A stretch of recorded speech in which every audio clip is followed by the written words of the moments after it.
તો આ તરફ રાજ્ય પાઠ્ય પુસ્તક મંડળ તરફથી કહેવામાં આવ્યું છે કે આ વખતે સમયસર પુસ્તકો શાળાએ પહોંચી જશે. શાળાઓ શરૂ થાય એ પહેલા જ પાઠ્ય પુસ્તકો પહોંચી જશે. સરકારી શાળામાં સમયસર પુસ્તકો પહોંચશે. પુસ્તકો સમયસર પહોંચે તે માટે જરૂરી વ્યવસ્થા કરાઈ છે. પોસ્ટ વિભાગને પુસ્તક પહોંચાડવાની જવાબદારી અપાઈ છે.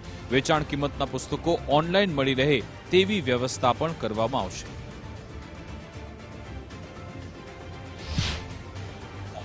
આમ જનરલી મેં જોયું એ પ્રમાણે છેલ્લા 3 વર્ષથી બોર્ડે એવી એક પ્રણાલિકા ઊભી કરી છે કે વેકેશન નવું શૈક્ષણિક વર્ષ શરૂ થાય એના પહેલાં પાઠ્યપુસ્તકો મેજોરિટી પહોંચી જ જતા હોય છે.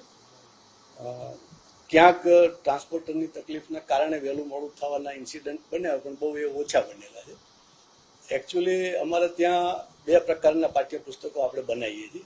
એક છે કિંમતવાળા અને બીજા છે વિનામૂલ્યવાળા, જે સરકારી શાળાઓમાં અને ગ્રાન્ટેડ શાળાઓમાં આપણે આપીએ છીએ.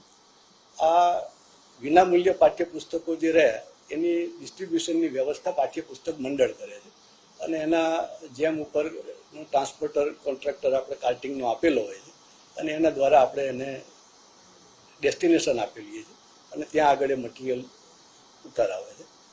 આ ઉપરાંત આ વખતે અમે થોડો પ્રયત્ન કર્યો છે અને એ ડિસ્ટ્રીબ્યુશન ચેનલમાં અમે પોસ્ટ વિભાગનો પણ સહયોગ લીધો છે.